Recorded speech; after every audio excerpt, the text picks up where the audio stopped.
अफसोसनाक, दुर्भाग्यपूर्ण एक षड्यंत्र के तहत चुनाव के तुरंत बाद वहां इस तरह की परिस्थितियां पैदा की गई कि लोग उत्तेजित हों और फिर उनका दमन किया गया, एक तरफा दमन। उनके ऊपर अत्याचार और तमाम फर्जी बेगुनाह लोगों को भी फंसाने और उनका दमन करने का कुचक्र चल रहा है। पूरी तरह से सरकार और उसकी मशीनरी फेल्योर है। प्रदेश में हर तरफ दंगा, फसाद, बलवा, हत्याएं और आप मीडिया हमारे देश की जो है उसके सहारे वो अपनी नाकामियों को भी अपनी उपलब्धियां बनाते हैं। मेरी अपील है संभल के लोगों से कि किसी भी तरह से शांति बनाएं, उत्तेजना न फैले और कानून के रास्ते से ऊपर की अदालतों से अपने लिए न्याय प्राप्त करने का प्रयास करें। देखिए, सबसे पहली बात तो ये है कि संभल की चंडोसी की जो जामा मस्जिद है वो कोई 50 साल 100 साल नहीं बल्कि 200-250 साल पुरानी मस्जिद है, उससे ज्यादा है। वहां पर कोर्ट की तरफ से बगैर मस्जिद के जिम्मेदारों को, कमेटी को सुने उन्होंने एक एक्स पार्टी ऑर्डर पास कर दिया, वो गलत है। दूसरा ये है कि एक बार तो आपने गलत ऑर्डर दिया, सर्वे हो गया। दूसरा सर्वे जब किया आपने किसी को इत्तला नहीं दी। तीसरी बात यह है कि पुलिस का ये काम था कि मस्जिद कमेटी को कॉन्फिडेंस में लेते या वहां की पीस कमेटी को। चौथी बात यह है कि जो सर्वे करने लोग आ रहे हैं वो प्रोवोकेटिव स्लोगन्स लगा कर आ रहे हैं, वो वीडियो उसका है, पब्लिक डोमेन में है। और उसके बाद जो वहां पर वायलेंस हुआ जिसमें 3 मुसलमानों को गोली लगी, उनकी मौत हुई, हम इसका कंडेम करते हैं। ये फायरिंग नहीं बल्कि मर्डर है। और जब से बाबरी मस्जिद, राम मंदिर का जजमेंट आया, जिस बात को मैं पर्टिकुलरली कह रहा हूं कि उस जजमेंट के बाद ये सब चीजें खुलेंगी और एक के बाद एक खुल रही हैं। एएसआई प्रोटेक्टेड मॉन्यूमेंट सब बातें कर रहे हैं, क्या एएसआई के कानून में नहीं है कि आप उसका रिलीजियस नेचर चेंज नहीं, कैरेक्टर चेंज नहीं कर सकते? किस बुनियाद पे कर रहे हैं ये? और आप किस बुनियाद पर अपने फेथ को दूसरों पे थोपेंगे? भाई, कानून कोई चीज है ही नहीं है। जिस दिन कोर्ट में सुनवाई होती है उसी दिन ऑर्डर हो जाता है, उस दिन सर्वे भी हो जाता है। ये तो 1948 में ऐसे ही हुआ था बाबरी मस्जिद में। तो ये जो फायरिंग हुई है ये फायरिंग नहीं है, मर्डर है। और जो भी ऑफिसर्स इन्वॉल्व है उनको सस्पेंड करना चाहिए और एक सिटिंग हाई कोर्ट जज से उसकी इंक्वायरी होनी चाहिए। ये सरासर गलत है, जुल्म हो रहा है वहां पर। तो संभल में वहां के सांसद पे एफआईआर दर्ज कर दिया गया। आप जिस पे चाहे कर लीजिए भाई, जिस पे भी चाहे कर लीजिए। जज आप, जूरी आप, सब आप, तो बचेगा क्या फिर अब? देखिए, मुझे बड़ा ये अफसोस है कि आजाद मुल्क के अंदर शासन के इशारे पर पुलिस प्रशासन के लोगों ने जो घटना संभल में अंजाम दी है उसने पूरी मानवता को झकझोर करके रख दिया है और इस प्रदेश और देश की छवि खराब करने का काम किया है। और जो प्लेसेस ऑफ वर्शिप एक्ट है उसका भी मजाक बनाया गया, उसके अलावा याचिका दायर की गई और फिर सर्वे दिन का दिन करने के लिए डीएमएसपी पहुंच गए बगैर कोई समन्वय समिति बनाए बगैर। खैर, उस दिन हम लोग भी मौजूद थे, हमने बहुत सुकून के साथ सर्वे कराया, कमेटी चली गई। जुमे के दिन हमारे नमाज पढ़ने से हमारे लोगों को रोका गया, हमने माहौल बनाया, हमने नमाज पढ़वाई और बहुत से लोग नहीं पढ़ पाए इनकी अत्याचार की वजह से, फिर भी सुकून रहा। जिस दिन की ये कल की घटना है, मैं संभल तो दूर की बात है प्रदेश के अंदर भी मौजूद नहीं था। मैं बेंगलोर गया हुआ था all India Muslim personal law board की बैठक अटेंड करने के लिए, लेकिन मेरे पर मुकदमा दर्ज कर दिया गया। बिल्कुल सुनियोजित साजिश है, सही कहा, लेकिन ये साजिश जनता की नहीं, पुलिस प्रशासन की साजिश है। जब जनता को पता नहीं कि कब सर्वे करने के लिए आप लोग आ रहे हो तो जनता क्या साजिश करेगी?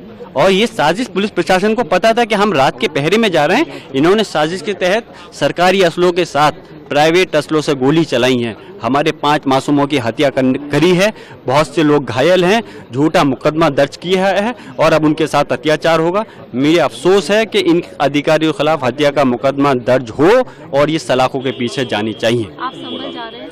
संभल इंशाल्लाह मैं जल्दी जाऊंगा। मेरा घर क्या प्लानिंग है, क्योंकि आज लोकसभा स्पीकर से मिलकर के हमने मांग की है माननीय अध्यक्ष जी से, माननीय राष्ट्रीय अध्यक्ष जी के नेतृत्व में, कि एक तो झूठा मुकदमा मेरे खिलाफ लिखा है, उसके अलावा जो फर्जी लोगों, जो मासूम लोगों की हत्या हुई है और जो झूठे मुकदमे लेके गए हैं उस पर संज्ञान लेकर के एक्शन होना चाहिए और उन अधिकारियों के खिलाफ मुकदमा हत्या का दर्ज हो और वो जेल की सलाखों के पीछे जानी चाहिए।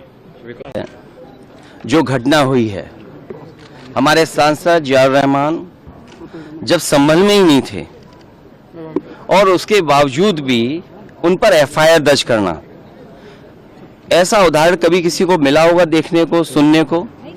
एक पुलिस ऑफिसर ये कह रहा हो कि नेता बनना छोड़ दो, नेताओं का सहारा लेना छोड़ दो, किसके लिए भाषा थी वो? और मैं ये कहना चाहता हूं, हालांकि ये सब जानकारी आपके पास है, दुखद है कि नईम जैसे नौजवान की जान चली गई, बिलाल की जान गई है, रोमान की जान गई है, कैफ, अयान, और इसमें से कुछ कम उम्र के भी हैं। मुझे याद है जब मैं लखनऊ में प्रेस कर रहा था, उस समय जो जानकारी थी और जो जानकारी छिपाई जा रही थी, जब वहां पर लोकल स्तर से जानकारी हासिल हुई, तब मैंने कहा कि नईम की जान गई है और पुलिस की गोली से गई है। आप लोगों पे सब वीडियोस हैं, आप लोगों पे जगह जगह से वीडियोस मिले हैं, कवरेज है पूरा का पूरा कराया गया ये दंगा है। और किसने कराया? सरकार ने कराया, क्योंकि सरकार जो बेईमानी कर रही थी, सरकार जिसने वोट लूटा, सरकार ने जिसने मशीन पर ईवीएम की बटन बार बार पुलिस से दबाई, प्राइवेट ड्रेस में पुलिस लगाई, उस चुनाव में इनकी धांधली, इनकी चोरी न पकड़ी है, इसलिए जानबूझ करके संभल में घटना कराई है। और मैं पढ़ना चाहता हूं, संभल की शाही जामा मस्जिद के खिलाफ 19/11/2024 को सिविल जज चंदौसी संभल में एक याचिका डाली गई। कोर्ट ने दूसरे पक्ष की सुने बगैर उसी दिन 19/11/2024 को सर्वे के आदेश दे दिए। ताज्जुब तो इस बात का है कि ऑर्डर मिलने के बाद ही संभल के जिलाधिकारी, संभल के पुलिस अधीक्षक आदेश को पढ़े बगैर 2 घंटे बाद ही सर्वे के लिए पुलिस बल के साथ शाही जामा मस्जिद पहुंच गए। जामा मस्जिद की कमेटी, जनप्रतिनिधि, उलेमा इकराम, सभी अधिवक्ताओं ने सहयोग दिया। जिस समय पहली बार सर्वे हुआ है और कोर्ट के आदेश के बाद पूरा का पूरा सहयोग, जो भी वहां जिम्मेदार लोग थे, जो भी जिम्मेदार वहां पर मौके पे थे, सबने सहयोग किया। जिलाधिकारी संभल और पुलिस अधीक्षक संभल ने 2.5 घंटे सर्वे के बाद कहा अब सर्वे पूरा हो चुका है और अब रिपोर्ट कोर्ट को भेज दी जाएगी। दिनांक 22/11/2024 फ्राइडे को जुम्मे की नमाज के लिए लोग नमाज अदा करने के लिए जामा मस्जिद पहुंचे, लेकिन पुलिस प्रशासन ने बैरिकेडिंग लगा दी ताकि लोग नमाज न पढ़ सकें। उसके बाद भी लोगों ने संयम बरता, नमाज अदा की और किसी प्रकार का विरोध प्रदर्शन नहीं हुआ, किसी तरह की विरोध नहीं हुआ। 29 तारीख को कोर्ट की अगली तारीख तय थी। शाही जामा मस्जिद की कमेटी और मुस्लिम समाज के सभी लोग कोर्ट के केस की पैरवी के लिए तैयारी कर रहे थे, परंतु दिनांक 23 तारीख को रात पुलिस प्रशासन द्वारा कहा गया कि 24 तारीख को यानी अगले दिन सुबह को दोबारा सर्वे किया जाएगा। आखिरकार पहले एक बार सर्वे हो गया, ये आदेश पुलिस प्रशासन को किसने दिया कि दोबारा सर्वे आपका होगा, जब पहले सर्वे में सब लोगों ने सहयोग मदद की, पूरा सर्वे हुआ, किसी को आपत्ति नहीं थी सर्वे पर, लेकिन जानबूझ करके आगे शाही जामा मस्जिद की कमेटी और अधिवक्ता ने कहा कि एक सर्वे तो मुकम्मल हो चुका है, अब दूसरे सर्वे की क्या आवश्यकता है। कोर्ट के आदेश का हमने पालन कर दिया, अगर दूसरा सर्वे करना है तो दोबारा आदेश करवाएं, कोर्ट के आदेश के बाद हम दोबारा सर्वे करा देंगे। लेकिन जिलाधिकारी संभल और पुलिस अधीक्षक संभल ने कोई सुनवाई नहीं की और तानाशाही दिखाते हुए और सुबह के वक्त से पहले शाही जामा मस्जिद आ गए। शाही जामा मस्जिद कमेटी और मुस्लिम समाज के लोगों ने फिर भी धैर्य रखा और दोबारा सर्वे के लिए अंदर ले गए। सर्वे के दौरान करीब 1.5 घंटा बाद जब जनता को सूचना मिली तो वो इकट्ठा होना शुरू हो गए। लोगों ने सर्वे का कारण जानना चाहा तो सर्कल ऑफिसर ने उनके साथ गाली गलौज की और लाठीचार्ज करवा दिया, बुरी तरह से जख्मी कर दिया। इसका विरोध करते हुए चंद लोगों ने पत्थर चलाए, जिसके बदले में पुलिस सिपाही से लेकर अधिकारी तक ने अपने सरकारी और प्राइवेट हथियारों से गोलियां चलाई, जिसकी वीडियो रिकॉर्डिंग है, जिसके एवज में दर्जन लोग गोलियों से घायल हो गए। 5 मासूमों जो कि अपने घर से सामान लेने के लिए निकले थे, उनकी मृत्यु हो गई। संभल का माहौल बिगाड़ने में याचिका दायर करने वाले लोगों के साथ पुलिस और प्रशासन के लोग जिम्मेदार हैं। इनको निलंबित किया जाना चाहिए और हत्या का मुकदमा चलाया जाना चाहिए, जिससे कि लोगों को इंसाफ मिल सके और आने वाले समय में कोई इस प्रकार की संविधान के खिलाफ गैर कानूनी घटना को अंजाम न दे जा सके। और बीजेपी के लोग ये कह रहे हैं कि संभल को बांग्लादेश बनाना चाह रहे हैं। देखिए, आप बीजेपी की बात मानोगे तो गड्ढे में गिरोगे जाके, बीजेपी की बात मानोगे तो खाई में गिरोगे।